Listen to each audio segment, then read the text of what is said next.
it's Leanne from Newcastle Libraries.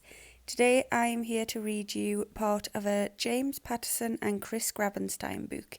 It is The Nerdiest, Wimpiest, Dorkiest, Funny Ever.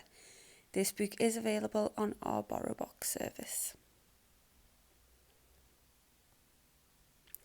Chapter 1. The Joke Heard Around the World. So, have you ever been in exactly the wrong place at exactly the wrong time? For instance, have you ever tried to tell jokes to people who don't speak your language, which means they'll never laugh because they don't understand a single word you're saying? This is why I'm sweating like a berserk super soaker. This is also why I probably shouldn't have accepted the invitation to address the United Nations.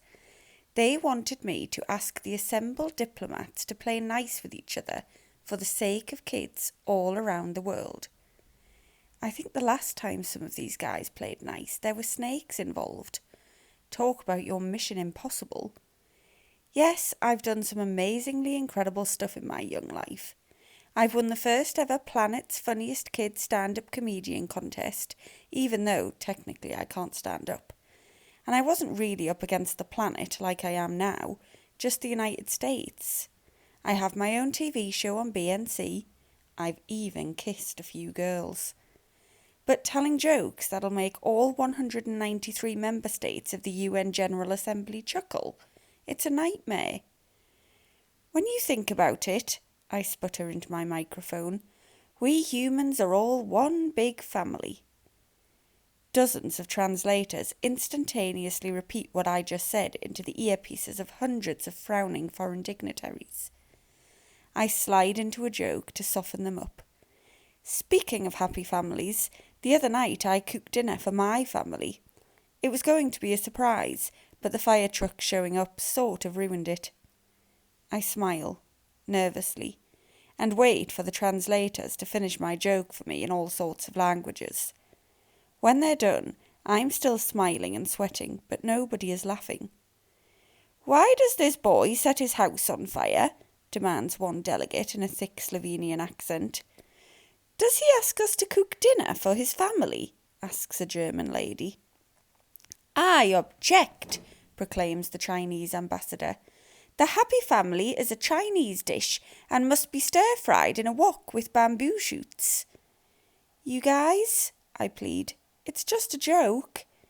Sacre bleu, screams another diplomat. Did this boy in the wheelchair call me a joke? She pounds her desk with a shoe. You insult me, cries that Slovenian guy, and you insult my country. Give him the hook, shouts the American representative to the UN, the lady who invited me to speak in the first place. Get him off stage. Finally, everybody at the United Nations is united around a common cause. They all agree on one thing. Not funny. Chapter 2. Tunnel of Fear. Fortunately, that's when I wake up. Like I said, me speaking at the United Nations, it's a nightmare. Only I'm having my nightmare in the middle of the day because I grabbed a quick cat nap while the crew set up the scenery for the final shot of this season's Jamie Funny TV series. That's one good thing about being stuck in a wheelchair. You always have a comfy seat when you want to nod off. During the break, Nigel Bigglebottom, the British actor playing the TV version of My Uncle Frankie, fixed himself a spot of tea along with some cookies, which he calls biscuits. That still confuses me, along with chips and crisps.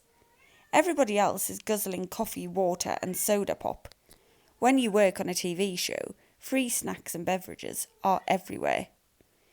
I can't believe this will be our final season for the entire season, Nigel proclaims in a plummy British accent. Everything he says sounds super snooty, even though he's really friendly. Fortunately, he switches into a New York accent when he plays Uncle Frankie. Otherwise, it would just sound weird. Actually, almost everything about starring in a TV show called Jamie Funny based on my life is kind of weird. Good thing my best buds, Joey Gaynor, he's the one with the long hair and a nose ring, Jimmy Pierce, the total brainiac in the pork pie hat, and Gilda Gold, the curly-haired Boston Red Sox fan and comedy film fanatic, are working on the show with me. In fact, Gilda is our director. She's also kind of my girlfriend. Maybe. Don't quote me on that. "We're back," Mr. Wetmore says through the ceiling speakers in the soundstage. Richard Wetmore is the show's tech director. He's up in the control booth with all the knobs, buttons and levers. "We're back" means we all need to go back to work. The crew has finished putting together the scenery. The studio audience applauds. They're eager to see us shoot our final scene. To be honest, it's one I haven't really been looking forward to. Not because the final scene of the final episode means we'll be finished making funny TV shows for the year. Nope, I'm dreading this scene for another reason. It takes place in an amusement park, in the Tunnel of Love. You know, one of those romantic rides where you drift down a man-made stream in a dinky dinghy through a very dark passageway. I might be fine if I were the only one in the scene, but I'm not.